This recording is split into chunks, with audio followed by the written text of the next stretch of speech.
Hi, this is Karen with Care Bear Bard of Cards. We are back for the third poem in our series of 80 poems for 80 cards, featuring my most favorite tarot deck ever, the Tarot of the Abyss by Tourian. I will put a link, as I always do, in the description to where you can purchase an authentic copy of this deck, and for Anna's website as well.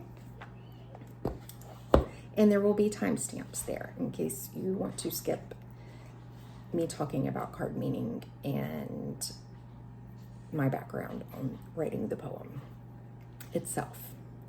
So the card that appeared this week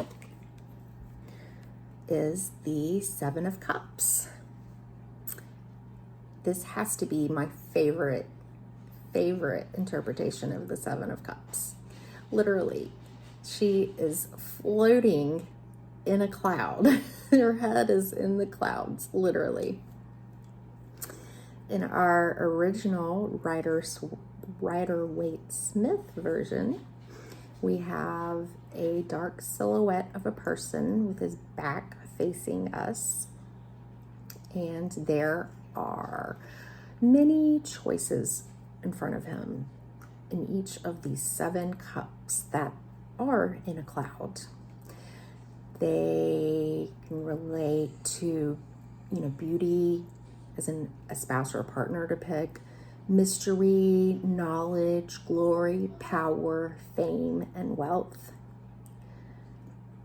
And the water element here, symbolized by the cups, kind of has a foggy mental quality to it that obscures your ability sometimes to make a clear choice, or to perhaps feel overwhelmed by the choices that stand before you because you have feelings attached to them.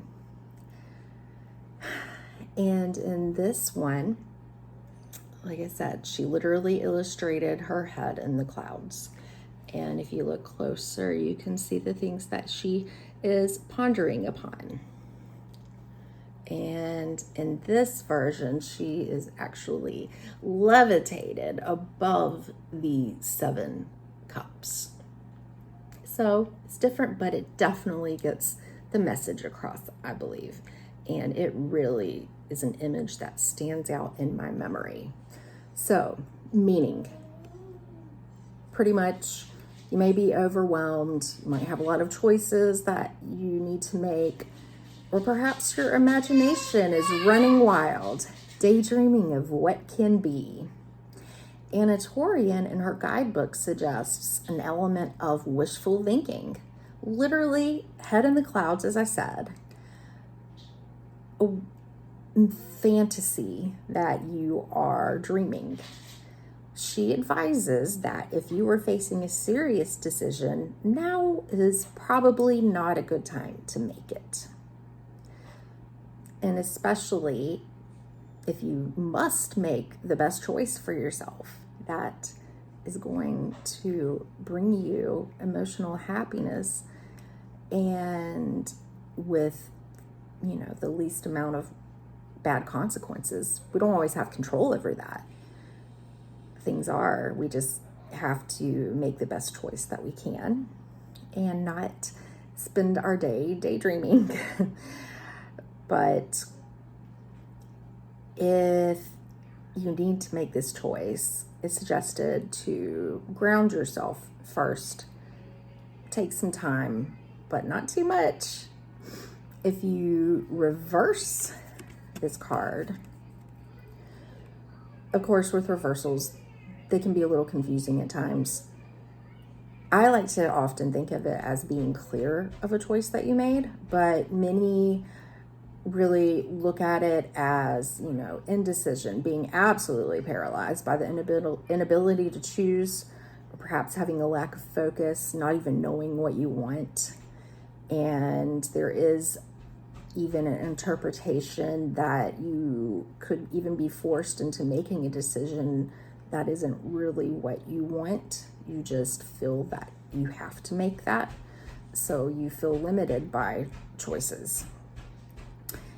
And that covers our meaning and card comparison here. Funny that this card came out and I started to think about writing this poem.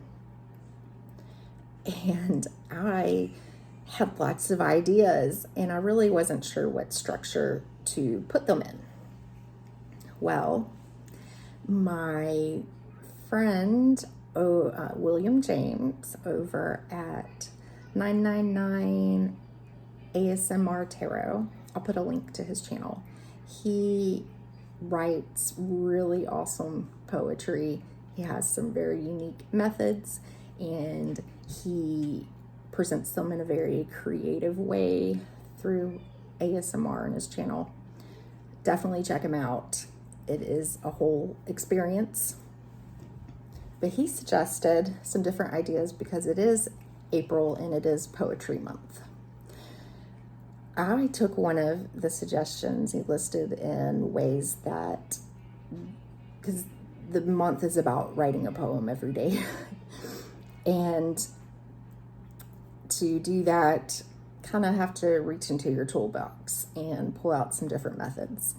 But it was funny pulling the Seven of Cups and feeling a little overwhelmed about what do I want to write? It seemed to really click for me there.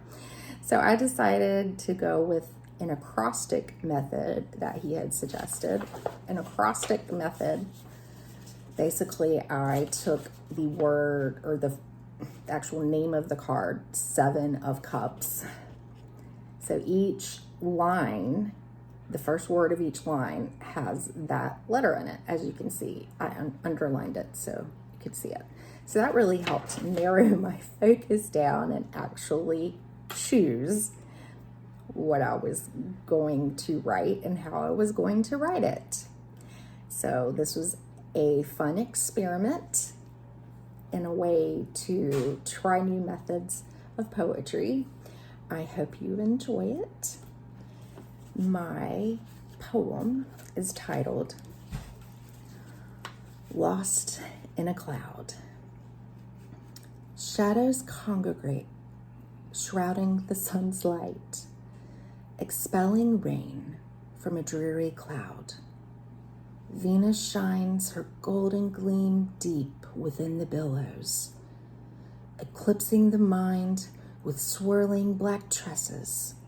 Novel possibilities dance like fairies and glitter each path unknown. Overwhelmed by visions, she levitates in surrender, frozen in time by the awe and wonder. Chattering whispers drown her head. Pick me, they pled. Undecided she floats in a parallel universe, pondering her options like an endless menu, suspended in the sky by an invisible thread, woven by dreams widespread.